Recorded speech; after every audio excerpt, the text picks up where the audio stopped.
Welcome to the Planet of Maths channel. In this episode, we will talk about the graph of a logarithmic function. We will make 4 graphs of such logarithmic functions. A logarithmic function is a function f of x equal to the log base a of x, where x must be a number greater than 0, a must be greater than 0, and a cannot be equal to 1. Sometimes we also write this function as y equals the logarithm base a of x. And to start, we need to plot the graph of the logarithmic function f of x if f of x equals the logarithm base 2 of x. To make the graph, a table is needed. I am drawing the table. Here I have x, here I have f of x, and in the logarithmic function, it will be a bit opposite than usual. In the table, we will not enter x's, but we will enter f of x. And these f of x's, we will enter as we usually entered x's. So 0 should be here. And let's take 3 numbers to the right, 3 numbers to the left, 3 positive, 3 negative. To fill in this table, our function f of x equals the log base 2 of x can also be written in this way, where we have y here. Y equals the log base 2 of x. Actually, it will be much more practical to write this function in reverse order, such that the log base 2 of x equals y. It's the same, but I reverse the order here because it will be more convenient for my calculations. Log base 2 of some x, which I don't know yet, so there's an empty space here. And this should be equal to y. And y is f of x, and my first y, to make it easier, I'll take y equal to 1. And now I have to figure out what will be in this square. And in this square, it will be like this. Logarithms work in such a way that this 2 raised to this power of 1 gives me this result, which is 2 to the power of 1 we calculate, and we get the result 2. And that means this 2 is here, in this place. In this square we have 2, and this is our x. Here was x, so I write x above the 1. And now let's take that y equals 2. So it will be like this, log with base 2 of some x, which I don't know yet. And I want to get the result 2 from this. So I want to get y equal to 2. Then it will be such that this 2 raised to this power should give me the number that I will write here in the square. This 2 raised to this power, which is to the second power, gives the result 4.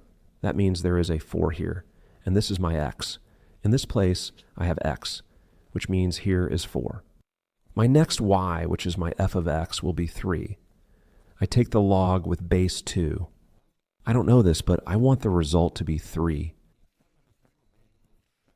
So when I raise this 2 to the third power, I get the number I will write here. 2 to the power of 3 is 2 times 2 times 2, and that is 8. That means there must be an 8 here. This x is 8, and we put this x in this place. Now let's take 0. Let y be 0. We leave an empty space here, and the result should be 0 this time. This means that if I raise this 2 to the power of 0, it equals 1. So this one will be in this place. This is my x, which I put here. Now let y equals negative 1. And again, I do this circle.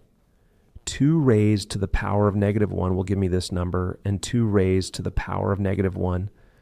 Well, this minus makes it the reciprocal. 2 wholes is 2 over 1, and this minus flips it upside down, making it 1/2 to the power of 1, which is simply 1/2. At this point, there is 1/2, and this is x for which the function value is equal to minus 1. Now we take f of x equal to minus 2. So here I have an empty space for x, which I will calculate, and here it should be minus 2. This means that this 2 raised to the power of minus 2 should give me this result. So I need to calculate how much 2 to the power of minus 2 will be. 2 whole is 2 over 1, and this minus flips it upside down. It becomes 1/2, but now I have to raise it to this power without the minus, so to the second power. 1/2 to the power of 2 is 1/4.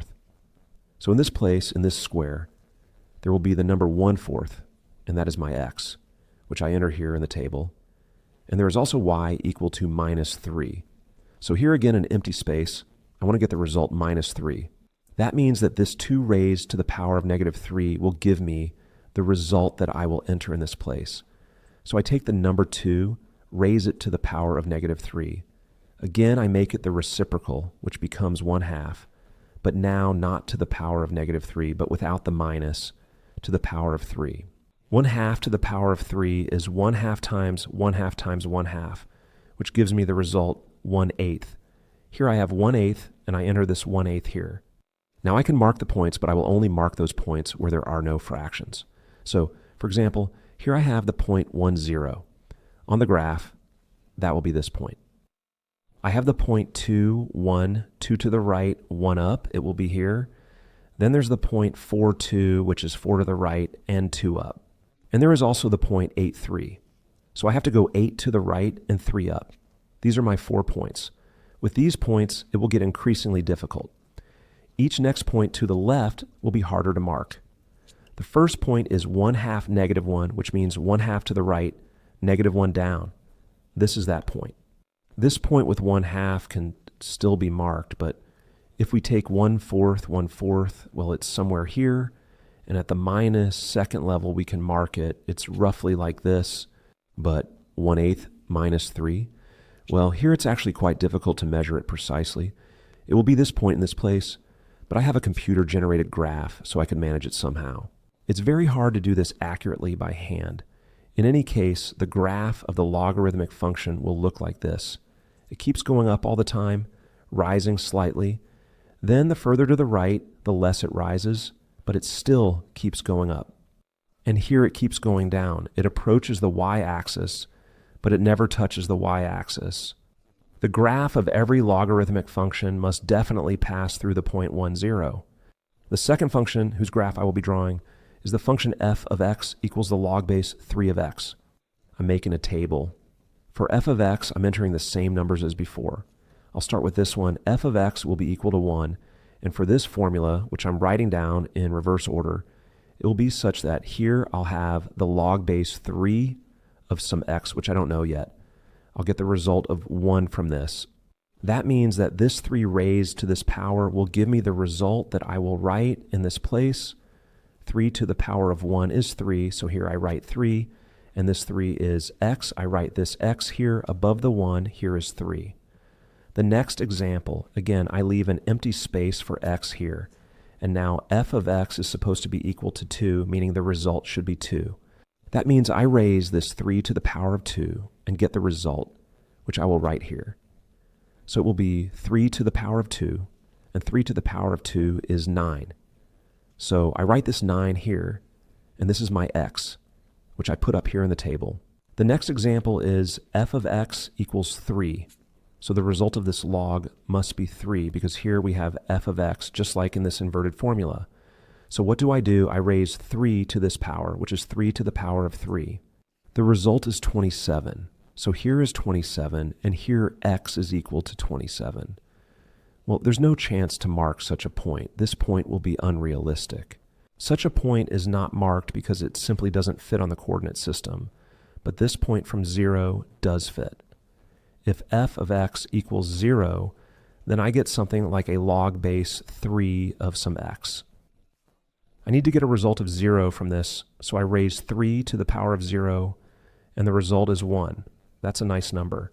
Here I have 1, and here x is equal to 1. I will definitely mark this point. Now let's see how it will be with these negatives. An empty space for x, and the result from this should be negative 1. This means that when I raise this 3 to the power of negative 1, I will get a number that I will then write here. 3 to the power of negative 1 is otherwise 1/3, because the minus flips 3 whole, meaning 3 over 1, upside down. It becomes 1/3 to the power of 1. But 1/3 to the power of 1 is 1/3, so here it was 1/3. Another example, here I have an empty space for x, and I want the result to be negative 2. That means I raise this 3 to the power of negative 2 and enter the result here. 3 to the power of negative 2 is the same as 1/3 to the power of 2, which is 1/9. Here I have 1/9, and I also put 1/9 in the table. And where is x equal to 1/9?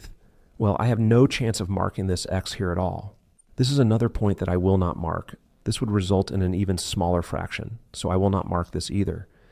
That's how it is with these logarithmic functions, that if we don't have a 2 at the bottom, because if there is a 2, then more points can be marked. But if it's something other than 2 or 1/2, we won't have too many points. Here we have 4 such points that I can mark relatively accurately. The first point is 1/3 minus 1, which means 1/3 to the right minus 1 down. That's this point. Then there's the point 1, 0, which means 1 to the right, 0 up. This is the point. Then there is the point 3, 1, which means 3 to the right, 1 up, and the point 9, 2, which means 9 to the right and 2 up. I managed to fit this because I didn't draw the graph to the left here.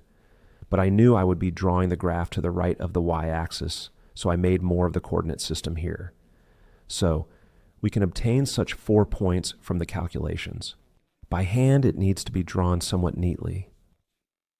In example C, there is supposed to be a graph of the function f of x equals log base 1/2 of x.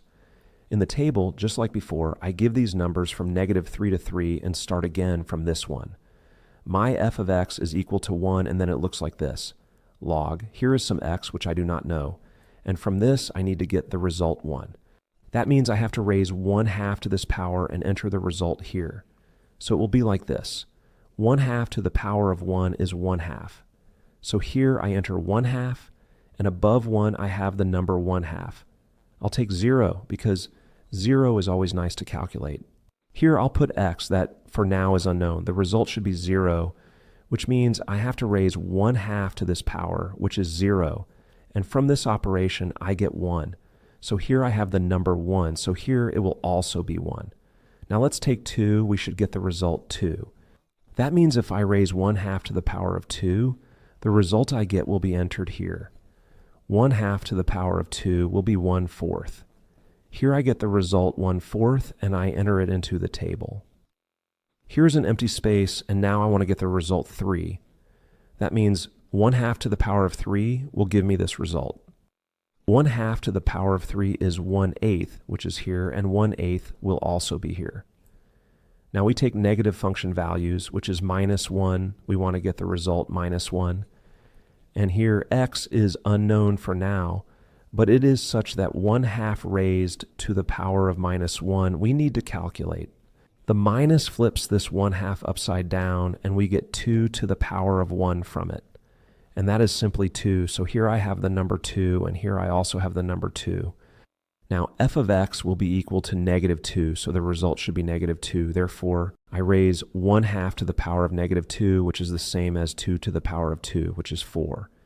Here I have 4, and here I have 4. And it will be the same with this -3.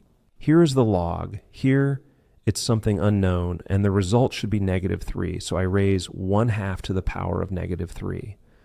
From this, I get 2 to the power of 3, which will be 8. So here's an 8, and I put an 8 in this place. And I will mark this point, and these I will mark. With these fractions, it will be a bit difficult. The first point is 0.8, -3. So here on this graph, 8 to the right and 3 down. Then it's 4 minus 2, so 4 to the right, 2 down, that's here. Next, 2 to the right, 1 down, that's this point. Then there's a nice point 1, 0, that's this point. Now 1/2, 1. 1/2 to the right, 1 up, that's this point. Then 1/4 to the right and 2 up. Well, we are marking these points less and less precisely, and 1/8, 3 up. Well, that would be the point. That's roughly how the graph of our function looks. However, I note that it's much harder to do this by hand. Now, I will do another graph a bit faster. Here we have the log base 1/4 of x, so the table is the same. I'll start with 0. 1/4 of an unknown x is supposed to give us a result of 0, which means 1/4 to the power of 0 is 1. So here I have 1. Now I want to get a result of 1. 1/4 to the power of 1 is 1/4. So here I already have the fraction 1/4. If I wanted to get the result of 2 here, it would be 1/4 to the power of 2, and that would already be 1/16. So here is 1/16. Actually, I won't even write down this 1/16 because how am I supposed to mark it? I won't write 1/16 here nor here because there would be an even smaller fraction. Let's see what happens with these negative ones now, -1. I need to get -1, so it will be 1/4 to the power of -1, which is the same as 4 to the power of 1, which is 4. This turned out nicely. 4 is okay. I write 4 here. I'll check -2. It will mean that 1/4 will be raised to the power of -2. This becomes 4 to the power of 2 after inversion, and that is 16. So here it would have to be 16. Here it would be 16. But I will definitely never mark that 16. I would have to have up to 16 on the x-axis. Such drawings are generally not made, so that is also out.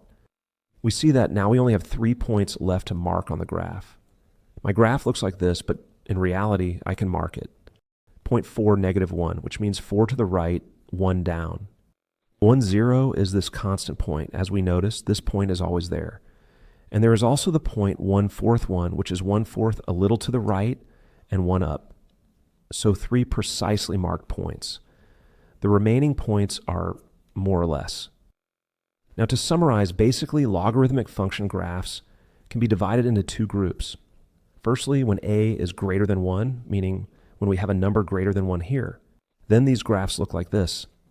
And the second situation, when a is fraction between 0 and 1, meaning we have fractions here, then the graphs look something like this. Summing it all up, for example, the domain of all these logarithmic functions is the interval from 0 to infinity. In this case, the domain will also be the same x's from 0 to plus infinity. When it comes to the range, meaning the set of heights, these functions go down to -infinity and also go up more and more towards infinity. So essentially it is the interval from negative to positive infinity, meaning the entire set of real numbers. And that's the case here and here as well. The range will also be the entire set of real numbers.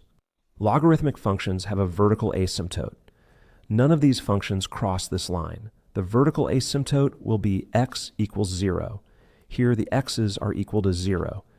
Each of these points at this place has an x equal to 0, and this vertical asymptote is x equals 0. It's the same for these functions.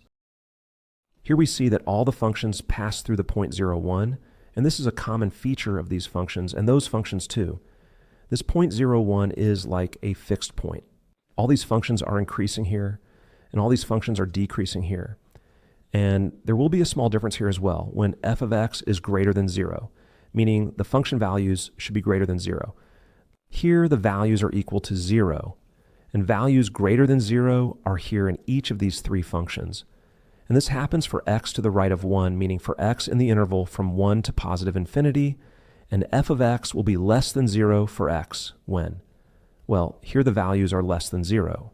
Here the graph is below the x-axis, and this happens between 0 and 1. That is, in the interval from 0 to 1. In these functions, it will be exactly the opposite, meaning f of x is greater than 0. Positive values lying above the x-axis are here. And this happens in this interval on x between 0 and 1, that is, in the open interval from 0 to 1, and the function values will be less than 0. These are the graphs, these fragments of the graphs, and this happens for x greater than 1 up to plus infinity, to the right from 1 to plus infinity. This is what the comparison of these 2 types of functions looks like.